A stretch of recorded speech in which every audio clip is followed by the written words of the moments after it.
George Ramsey story.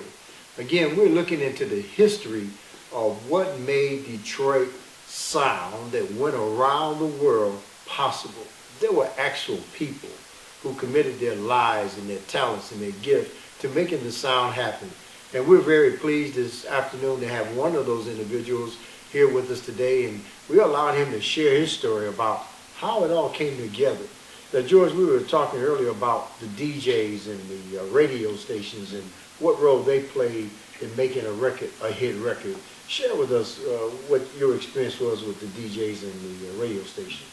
Yeah, I think that was what the uniqueness of Motown and how it happened, because Berry Gordy's obviously wasn't the only black record company. They had record companies in Chicago. I think they had one in the South. As a matter of fact, in Detroit, Joe Von Battles had a record company here on Hastings Street, which is Aretha Franklin's father's album. It was recorded at his studio. But the uniqueness of Berry was that when Berry was just getting off the ground, WCHB, the radio station, was just being launched also. So Berry had product for them to play, a local product, which made it possible for the disc jockey, because you had all of this abundance of talent here in the city, and they came out to the radio stations out in Inkster, and a lot of the record house would be held out there at Inkster High School. Had the disc jockeys at that time, Joe Howard, Franny Gurney, and all of these guys. They were having the record house out there in Inkster because of close proximity of the radio station. And it fed the growth, because the uniqueness again of Detroit is that if you had a difficult to get the black artists to be played on the radio stations, CKLW, not CKLW, WXYZ at that point, and W Keener were the main radio station. But it was difficult for black artists to get their records played on the radio stations. But when WCHB came along, it was a natural.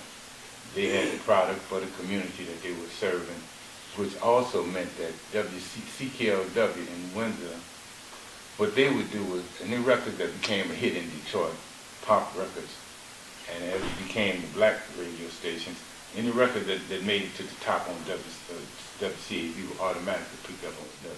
All right. Hey, Joltin' Joe Howard here, sending a special request to y'all out there in Radioland.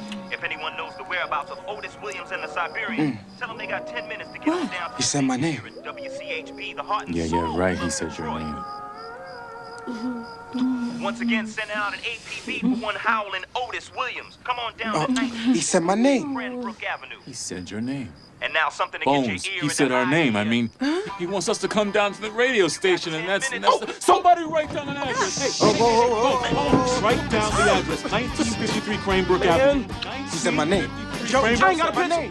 Get us to the station. Where's the Hey, station? man, forget it. I got the address. Just What drive, about the man. girls, man? Joe's house is on the way. We can drop them off there.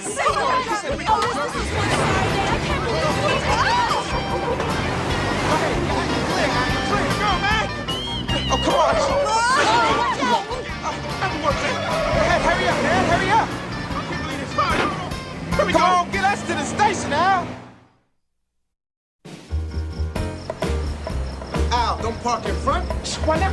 Man, we in the milk truck, that's why.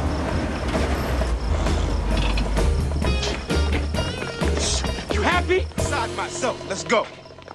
Coming to you live from WCHB, it's most definitely the Joltin' J-O-E, getting down to the nitty in this Detroit city. And now this one for Mr. Excitement, Jackie Wilson. He's reed petite, light on his feet, and he wants y'all to be loved. This cat's pillows never dry because he's got lonely teardrops. Don't tell me. Otis, right? Otis Williams. Yeah, hold on, Slick. Look, we gotta get your ass to the recording studio, 2 minutes, 35 seconds, and my ass back before Jackie's last teardrop falls. Come on. You wanna go? Come on. That's a window. Okay, let's go. This is a window. Come on. Keep real quiet. Management doesn't like it when I leave the show unattended, especially if it ain't exactly station business. I ain't trying to jolt myself out of a job, know what I mean? Don't let appearances fool you. A lot of records been cut down here.